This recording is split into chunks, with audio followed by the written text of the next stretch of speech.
अ, एक बहुत ही दिलचस्प मतलब एक अजीब सी स्थिति की कल्पना करते हैं। कोई व्यक्ति बाजार जाता है और एक एकदम सफेद रंग का बहुत ही सुंदर नया लिबास खरीदता है। हम्म। काफी महंगा है, मतलब बहुत खास है, लेकिन उसे अलमारी से निकालता है, बस निहारता है और वापस रख देता है। ऐसा क्यों? क्योंकि शायद उसे गंदा होने का डर है। बिल्कुल। उसके मन में ये डर बैठ गया कि अगर इसे पहनकर बाहर गए तो इस पर धूल लग जाएगी या कोई दाग लग जाएगा, तो वो इंसान उस लिबास को कभी पहनता ही नहीं। अब सोचने वाली बात है, क्या ऐसा करना तार्किक लगता है? बिल्कुल नहीं। मतलब कपड़े तो पहनने के लिए ही बनाए जाते हैं ना। अगर हम धूल के डर से उन्हें हमेशा अलमारी में बंद रखेंगे तो उनका मूल उद्देश्य ही खत्म हो जाएगा। सही कहा। लेकिन अगर हम मानव मनोविज्ञान को थोड़ा गहराई से देखें तो इंसान का दिमाग अक्सर ऐसे ही काम करता है। हम हर चीज में ना एकदम परफेक्शन चाहते हैं, पूर्णता। और जब हमें ये महसूस होता है कि हम किसी चीज को पूरी तरह से बिना किसी गलती के नहीं कर पाएंगे, तो हम उस काम को शुरू करने से ही घबरा जाते हैं। ये बहुत ही सटीक बात है और आज के हमारे इस नए डीप डाइव का जो मुख्य विषय है वो इसी मानवीय मनोविज्ञान और हमारी गलतियों के इर्द गिर्द घूमता है। बिल्कुल। आज हमारे पास जो स्रोत है वो वैचारिक रूप से बहुत ही समृद्ध है। हमारी ये चर्चा आचार्य श्री उमास्वामी के प्रसिद्ध ग्रंथ तत्वार्थ सूत्र के 7वें अध्याय के 23वें सूत्र पर आधारित है, जिस पर आदरणीय ब्रह्मचारी अनिल भैया जी का एक अत्यंत मार्मिक प्रवचन है। हाँ, और ये बहुत ही गहरा विषय है। एकदम। और हमारा मिशन आज ये समझना है कि जैन दर्शन किस प्रकार हमारी गलतियों, हमारे आध्यात्मिक संकल्पों और उन्हें निभाते समय होने वाली त्रुटियों का मनोवैज्ञानिक और तार्किक विश्लेषण करता है। देखिए, ये स्रोत वास्तव में मानव स्वभाव की एक मास्टर क्लास है। अक्सर जब धर्म या अध्यात्म की बात होती है ना, तो धारणा यही रहती है कि वहां सब कुछ बस ब्लैक एंड व्हाइट है। हाँ, मतलब या तो आप सही है गलत। बिल्कुल। या तो कोई इंसान 100% सही है या फिर वो पूरी तरह से पापी और गलत है। लेकिन ये प्रवचन उस मिथक को तोड़ता है। ये दर्शन मानवीय कमजोरियों और त्रुटियों को बहुत ही वैज्ञानिक नजरिए से देखता है। ये इस बात को स्वीकार करता है कि जब तक इंसान पूरी तरह शुद्ध नहीं हो जाता, तब तक गलतियां होना एक स्वाभाविक प्रक्रिया है। और यही बात इस चर्चा को हमारे रोजमर्रा के जीवन से जोड़ती है। हम सभी अपनी जिंदगी में कोई ना कोई नियम लेते हैं या कोई संकल्प करते हैं। चलिए, इसे समझने के लिए एक बहुत ही आम उदाहरण का सहारा लेते हैं। हाँ, बताइए। मान लेते हैं किसी ने आज से एक सख्त डाइट पर रहने का ओम संकल्प लिया है। लक्ष्य एकदम पूर्णता का है, कोई जंक फूड नहीं, कोई मीठा नहीं, जो कि बहुत मुश्किल होता है। बिल्कुल। लेकिन शाम होते होते अचानक से दिमाग में एक चॉकलेट केक का ख्याल तैरने लगता है। और ठीक इसी बिंदु से उस नियम या संकल्प के टूटने की जो मनोवैज्ञानिक प्रक्रिया है वो शुरू होती है। जैन दर्शन में किसी भी नियम के टूटने को 4 बहुत ही सटीक और मतलब वैज्ञानिक चरणों में बांटा गया है। अच्छा। हाँ, जो उदाहरण अभी सामने आया ना कि केक का ख्याल आना, ये असल में पहला चरण है। स्रोत में इसे अतिक्रम कहा गया है। अतिक्रम? हाँ, अतिक्रम का मतलब है मन की विशुद्धि का कम होना। ध्यान देने वाली बात यह है कि अभी तक नियम टूटा नहीं है, किसी ने केक खाया नहीं है, लेकिन मन के भीतर उस वर्जित चीज के प्रति एक आकर्षण पैदा हो गया है। मतलब संकल्प रूपी दीवार में एक बहुत ही महीन, न दिखने वाली दरार आ गई है। एकदम सही पकड़े आप। ये तो बहुत ही सूक्ष्म अवलोकन है। मतलब गलती की शुरुआत बाहर नहीं, अंदर हमारी सोच से हो रही है। बिल्कुल। तो मन में ख्याल आया और फिर इंसान सोचता है, चलो खाऊंगा नहीं, बस एक बार फ्रिज खोलकर देख लेता हूं कि केक रखा कैसा है। और उसके कदम फ्रिज की तरफ बढ़ जाते हैं। और मनोविज्ञान की भाषा में इसे दूसरा चरण कहते हैं, जिसे दर्शन में व्यतिक्रम का नाम दिया गया है। व्यतिक्रम? हाँ, पहले चरण में केवल मन शामिल था, लेकिन व्यतिक्रम में मन के साथ साथ अब वचन और काया मतलब शरीर, वो भी उस दिशा में सक्रिय हो गए हैं। जिस वस्तु के प्रति आकर्षण पैदा हुआ था उसकी ओर इंसान ने कदम बढ़ा दिए। सीमा को लांघने की बाहरी शुरुआत हो चुकी है। अब देखिए, यहां तक भी तो इंसान रुक सकता है ना। लेकिन मान लीजिए वो फ्रिज खोलता है, एक छोटा सा चम्मच लेता है और केक का बस एक छोटा सा कोना खा लेता है। फिर वो खुद को तसल्ली देता है, कह रहे बस जरा सा ही तो चखा है, मैंने कोई पूरी प्लेट थोड़ी खाई है, मेरी डाइट अभी पूरी तरह से थोड़ी टूटी है। और यही वो महत्वपूर्ण मोड़ है जिसे तीसरा चरण यानी अतिचार कहा जाता है। अतिचार का अर्थ है व्रत या नियम का एक देश भंग होना। मतलब नियम आंशिक रूप से टूट गया है लेकिन पूरी तरह से नष्ट नहीं हुआ है। अतिचार। हाँ, अगर हम उस सफेद कपड़े वाले उदाहरण पर वापस जाएं तो ये ऐसा है जैसे उस सफेद कपड़े पर कीचड़ की एक छोटी सी छींट लग जाना। कपड़ा अभी भी मूल रूप से सफेद है लेकिन अब वो पूरी तरह से दाग रहित या शुद्ध नहीं रहा। ये उदाहरण बहुत स्पष्ट है। स्रोत में एक और बहुत ही शक्तिशाली रूपक दिया गया है। अगर किसी व्यक्ति के शरीर की एक उंगली कट जाए तो क्या हम ये कहेंगे कि उसका पूरा शरीर नष्ट हो गया? नहीं, शरीर तो है ही। बिल्कुल, वो एक अंग की कमी है, एक बहुत बड़ा नुकसान है, लेकिन जीवन अभी भी चल रहा है। शरीर का मूल अस्तित्व कायम है। यही अतिचार है। लेकिन यहाँ आकर एक बहुत बड़ी मनोवैज्ञानिक समस्या पैदा होती है जिसे हम व्हाट द हेल इफेक्ट भी कहते हैं। हाँ, वो तो है। हो गया, अब क्या फर्क पड़ता है? बिल्कुल। और इसी सोच के कारण वो इंसान उस पूरे के पूरे केक को एक ही बार में खा जाता है और अगले दिन से डाइट हमेशा के लिए छोड़ देता है। और ये पतन का अंतिम और चौथा चरण है जिसे अनाचार कहा गया है। अनाचार का मतलब है व्रत या नियम का पूरी तरह से भंग हो जाना, जड़ से उखड़ जाना। बाप रे। स्रोत इस अंतर को बहुत ही खूबसूरती से स्पष्ट करता है।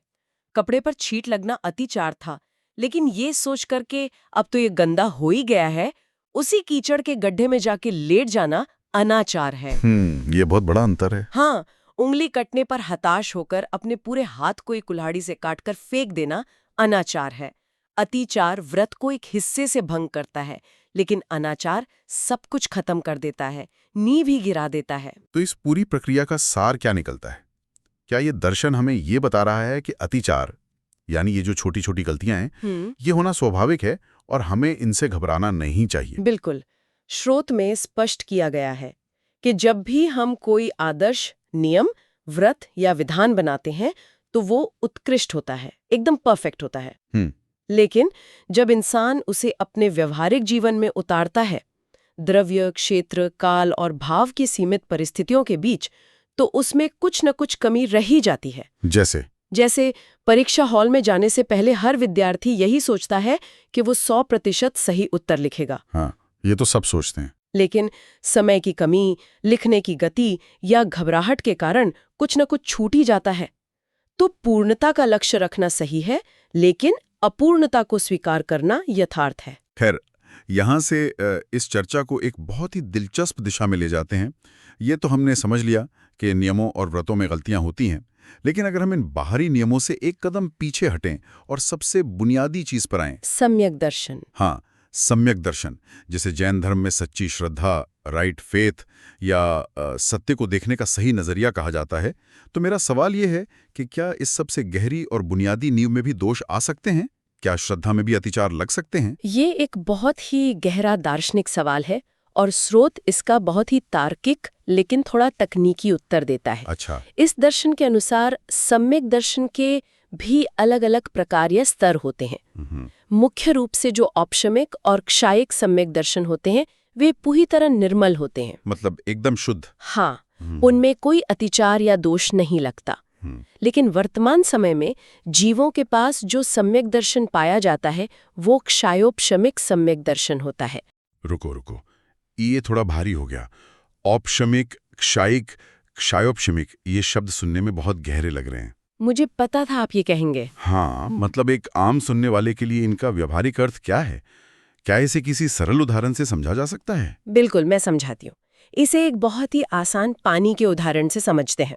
मान लीजिए आपके पास एक गंदा पानी है। ठीक है। अगर आप उस पानी में फिटकरी डाल दें तो सारी गंदगी नीचे बैठ जाती है और ऊपर का पानी एकदम साफ दिखने लगता है। हाँ, ऐसा होता है। लेकिन गंदगी अभी भी ग्लास के तल में मौजूद है, बस दबी हुई है।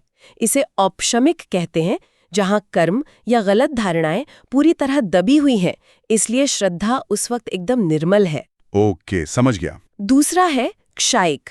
इसमें आपने उस पानी को एक बहुत ही बेहतरीन फिल्टर से छान लिया है और सारी गंदगी को हमेशा के लिए बाहर फेंक दिया है। अब वो पानी शुद्ध है और उसमें कभी गंदगी वापस नहीं आएगी। ये पूर्ण और निर्मल अवस्था है। ये तो अल्टीमेट हो गया। और तीसरा है क्षायोपशमिक। इसमें कुछ गंदगी दब गई है, कुछ नष्ट हो गई है, लेकिन अभी भी कुछ हल्के कण पानी में तैर रहे हैं। ओहो। वर्तमान काल में हम इंसानों के पास जो सही श्रद्धा या नजरिया है वो इसी क्षायोपशमिक स्तर का है। इसलिए उसमें सम्यक्त्व प्रकृति के कारण कुछ मलिनता, कुछ हल्के कण हमेशा मौजूद रहते हैं। हाँ, अब ये पूरी तरह से स्पष्ट हुआ। तो इसका मतलब यह है कि वर्तमान में किसी की भी श्रद्धा या किसी का भी विश्वास 100% शुद्ध या स्थिर नहीं है।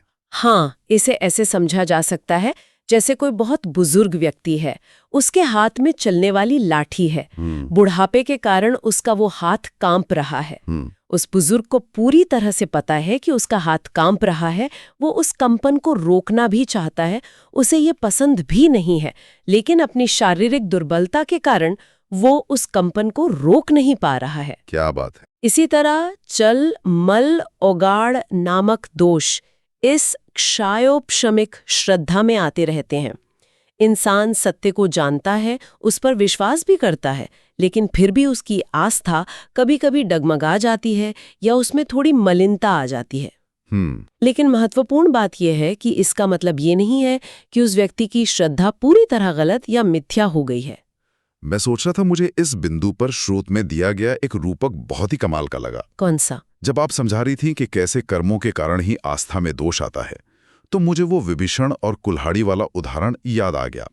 ये वाकई में सोचने का नजरिया बदल देने वाला विचार है। हाँ, वो इस पूरे प्रवचन का एक बहुत ही शानदार हिस्सा है।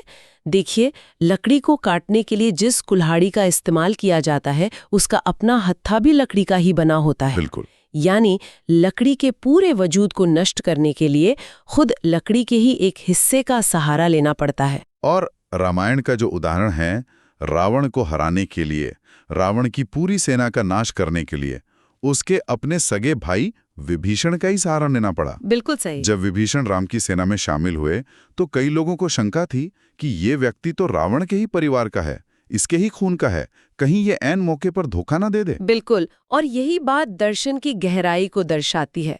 अगर हम इसे बड़ी तस्वीर से जोड़ें तो सम्यक्त्व प्रकृति जो हमारी श्रद्धा में दोष पैदा कर रही है, यद्यपि वो कर्मों के ही परिवार की है, मतलब वो उसी तरफ से आई है। हाँ, यानी वो मिथ्यात्व या गलत धारणाओं के ही वंश से निकल कर आई है, लेकिन वो अब आत्मा के पक्ष में आ गई है, वो विभीषण बन गई है। वाह। अब वो कर्मों का नाश करने का ही काम करेगी।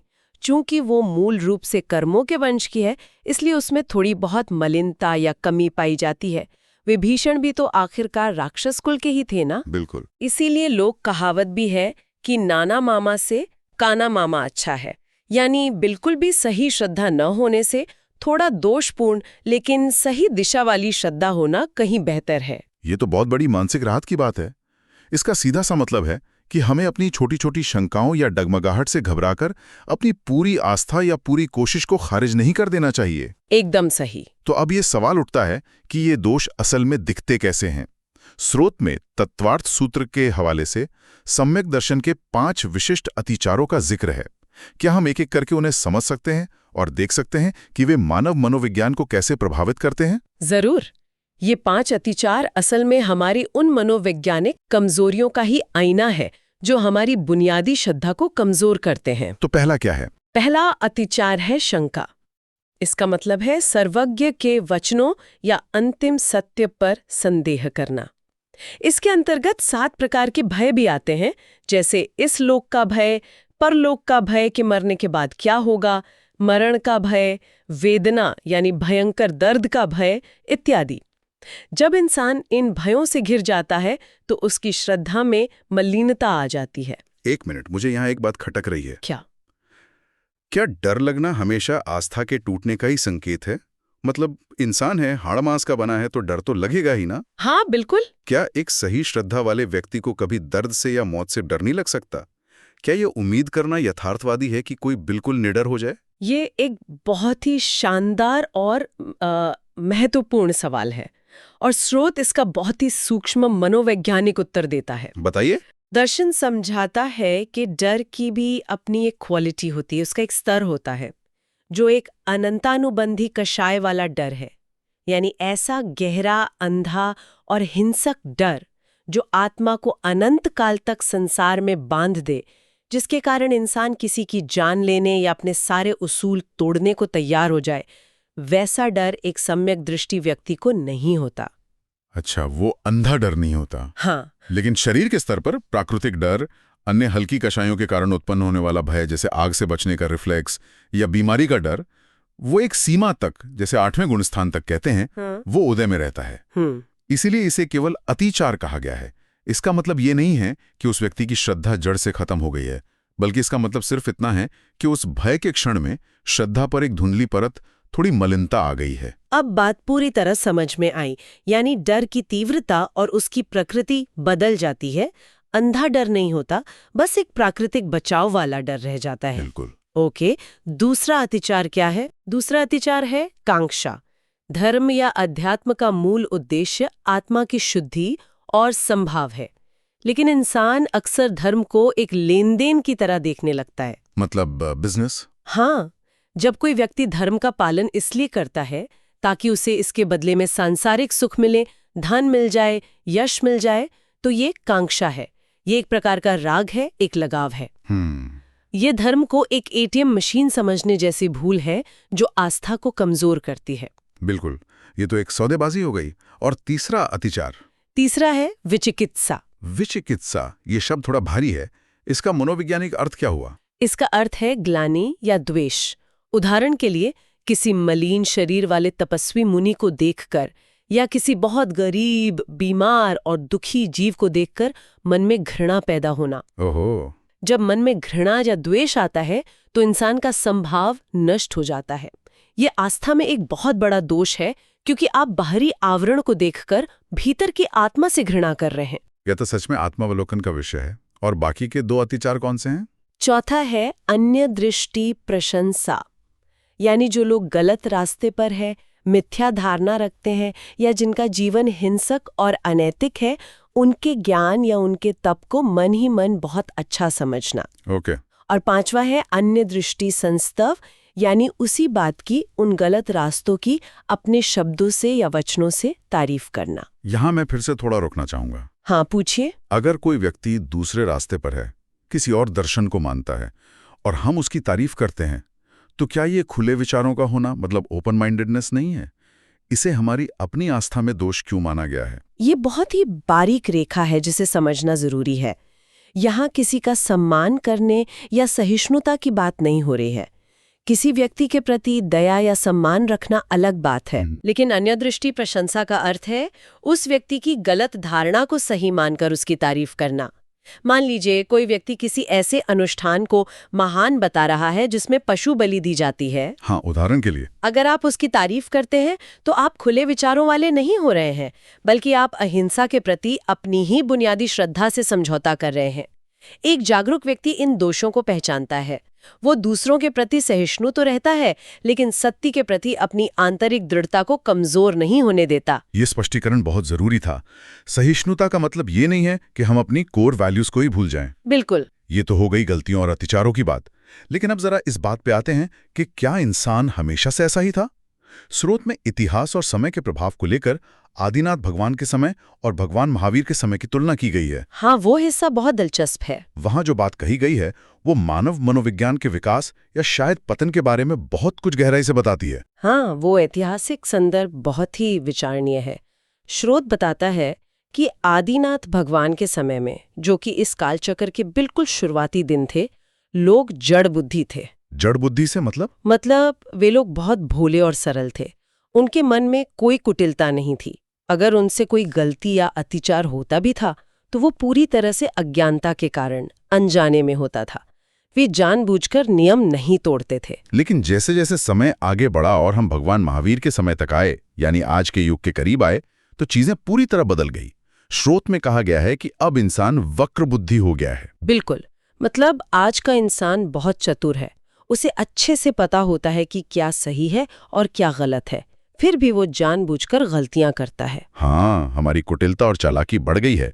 हम नियम बनाते हैं और फिर खुद ही उन्हें तोड़ने के रास्ते भी ढूंढ लेते हैं। सही कहा। और क्योंकि हम वक्र बुद्धि है, जानबूझकर गलतियां करते हैं, इसीलिए जैन दर्शन में प्रायश्चित, प्रतिक्रमण और आलोचना की इतनी विस्तृत और गहरी व्यवस्था की गई है।